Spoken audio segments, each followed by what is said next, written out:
नमस्कार किसान भाइयों, आपका स्वागत है हमारे चैनल ओकापी व्लॉग्स में।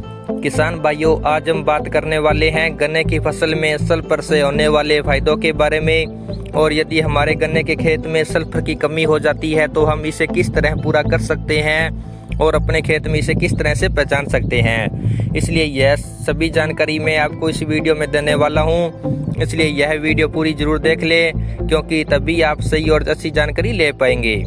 तो शुरू करते हैं आज का टॉपिक, गन्ने की फसल में सल्फर के फायदे और सल्फर की कमी से होने वाले नुकसान। तो किसान भाइयों, मैं आपको बता देता हूं कि जो यह सल्फर होता है वह 4 तरीके से हमारी फसल के अंदर या गन्ने की फसल के अंदर काम करता है। तो किसान भाइयों, पहला तरीका यह है कि हम इसे एक फर्टिलाइजर के रूप में, मतलब कि खाद के रूप में इसे गन्ने की फसल में दे सकते हैं। दूसरा किसान भाइयों, आप गन्ने की फसल में फंगस को रोकने के लिए भी सल्फर डाल सकते हैं। यानी कि सल्फर एक तरह का फंगिसाइड होता है, इसलिए यदि कोई गन्ने की खेत में फंगस लगी हुई है तब यदि आप सल्फर का उपयोग करते हैं तो खेत में फंगस नहीं लग पाती है।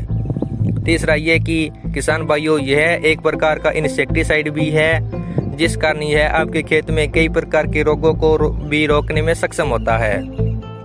चौथा यह है कि आप इसका उपयोग गन्ने की लंबाई बढ़ाने के लिए भी कर सकते हैं, जिससे गन्ने की लंबाई बहुत तेज गति से बढ़ेगी।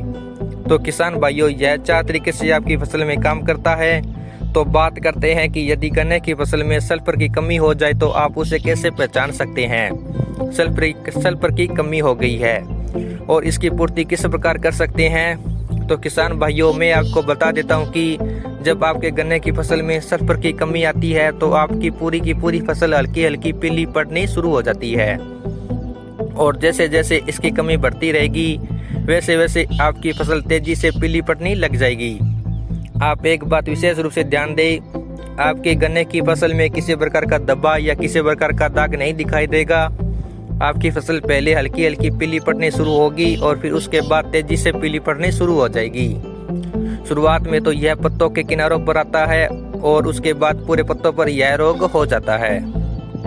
तो किसान भाइयों, यह तरीका तो है कि आप किस प्रकार अपनी फसल में सल्फर की कमी का पता लगा सकते हैं। तो किसान भाइयों, कुछ किसान भाई तो बुआई के समय ही फसल में सल्फर डाल देते हैं, लेकिन कुछ किसान भाई जो बुआई के समय सल्फर नहीं देते हैं वह बाद में भी सल्फर दे सकते हैं। सल्फर किसान भाइयों के कई तरह का आता है। यह WDG 90% में भी आता है और 80% में भी आता है, और यह स्प्रे के रूप में भी आपको मिल जाता है। यह तीनों रूप में आपको मिल जाएगा। यदि बुआई के समय बात करें तो आप इसे दानेदार के रूप में डाल सकते हैं, जिसकी मात्रा किसान भाइयों आप 10 किलोग्राम प्रति एकड़ के हिसाब से ले सकते हैं। यदि बात करें बुआई के बाद की तो आप WDG 80% के रूप में भी इसे ले सकते हैं। यह आपको पाउडर के रूप में मिल जाएगा। इसकी मात्रा आप 3 से 4 किलोग्राम प्रति एकड़ के हिसाब से ले सकते हैं। किसान भाइयों, सल्फर के बहुत सारे फायदे हैं।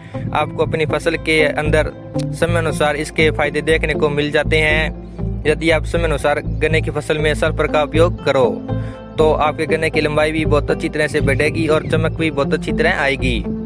सल्फर की कमी से आपकी फसल पीली हो जाती है, इसलिए जैसे ही आप सल्फर का उपयोग करोगे तो आपकी फसल फिर से हरी भरी हो जाती है। इसलिए किसान भाइयों, गन्ने की फसल के लिए आपको सल्फर का उपयोग समय अनुसार करना चाहिए। धन्यवाद किसान भाइयों। यदि आपको हमारी वीडियो पसंद आई हो तो हमारा चैनल जरूर सब्सक्राइब करना, और किसी प्रकार की कोई और चीज़ पर वीडियो चाहिए तो आप मुझे वीडियो के नीचे कमेंट करके बता सकते हैं, मैं उस पर वीडियो बना दूंगा। धन्यवाद किसान भाइयों, मिलते हैं अगली वीडियो में।